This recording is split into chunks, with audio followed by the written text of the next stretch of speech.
Verehrter Romani Rose, meine Damen und Herren, vor 40 Jahren, im Februar 1982, haben die deutschen Sinti und Roma einen Zentralrat gegründet, um gemeinsam für ihre Bürgerrechte einzutreten und ihren Anliegen mehr Gehör zu verschaffen.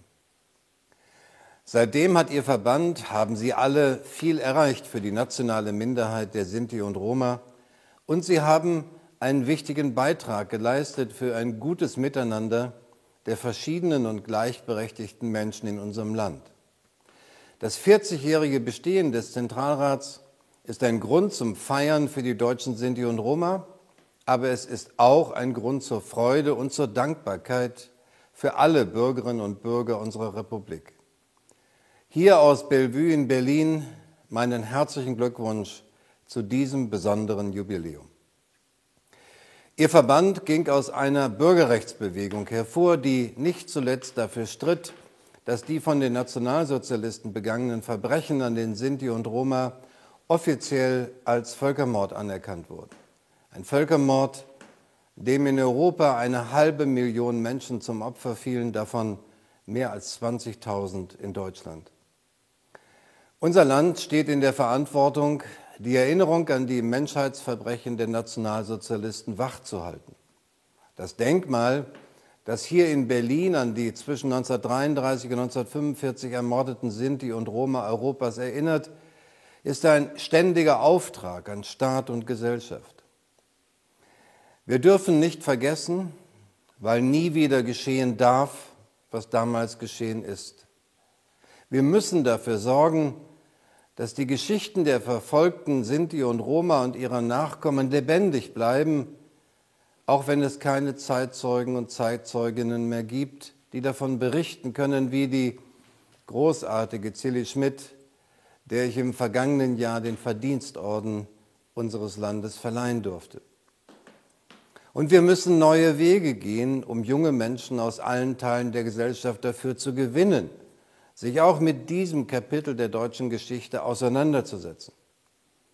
Die Erinnerung führt uns auch vor Augen, dass rassistisch motivierte Ressentiments nach der Befreiung Europas vom Nationalsozialismus nicht einfach aus unserem Land verschwunden waren. Auch in der jungen Bundesrepublik erlebten Sinti und Roma Ausgrenzung und Herabwürdigung. Behörden, Polizei und Justiz diskriminierten, stigmatisierten oder kriminalisierten Angehörige der Minderheit. In Wissenschaft, Politik und Öffentlichkeit wurde der Völkermord an den Sinti und Roma verschwiegen, verleugnet oder verdrängt.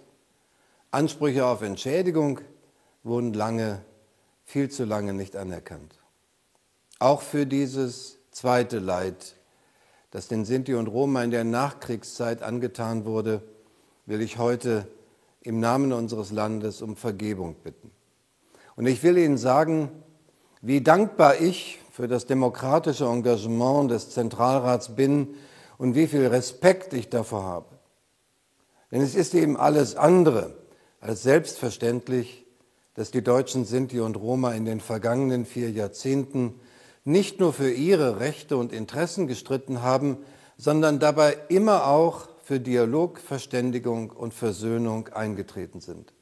Dafür meinen herzlichen Dank. Es ist Ihnen und Ihrer Beharrlichkeit zu verdanken, dass die Sinti und Roma in Deutschland seit 1995 als nationale Minderheit anerkannt sind, ebenso wie Dänen, Friesen und Sorben. Es ist Ihr Verdienst, dass die vielfältige, jahrhundertealte Kultur der Sinti und Roma heute an vielen Orten unseres Landes sichtbar und hörbar ist.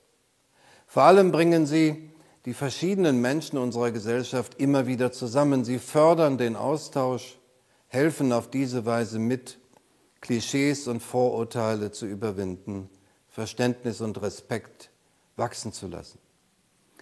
Wie wichtig das ist, das wissen Sie alle aus eigener Erfahrung. Auch heute noch erleben Sinti und Roma in unserem Land Diskriminierung und Ausgrenzung in der Kita und in der Schule, in Behörden und bei Ärzten, bei der Bewerbung um eine Arbeitsstelle oder eine Wohnung. Und heute wieder vermehrt werden sie Opfer von rassistisch motiviertem Hass und brutaler Gewalt, besonders in Ländern Mittel- und Osteuropas, aber auch bei uns. Ich erinnere nur an den schrecklichen Mordanschlag in Hanau, bei dem im Februar 2020 auch 3 junge Roma starben und ein Sinto verletzt wurde. Ich bin dankbar, dass Mehmet Daimagüler nun seine Arbeit als erster Antiziganismusbeauftragter der Bundesregierung aufnehmen kann, und ich hoffe, dass er die nötige Unterstützung erhält, um etwas bewegen zu können.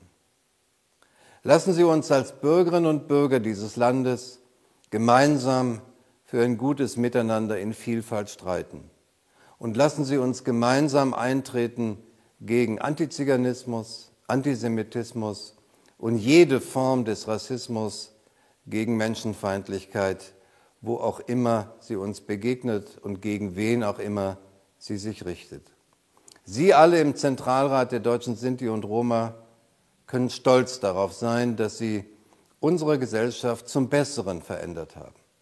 Und wir alle in diesem Land können froh und glücklich darüber sein, dass es Sie gibt.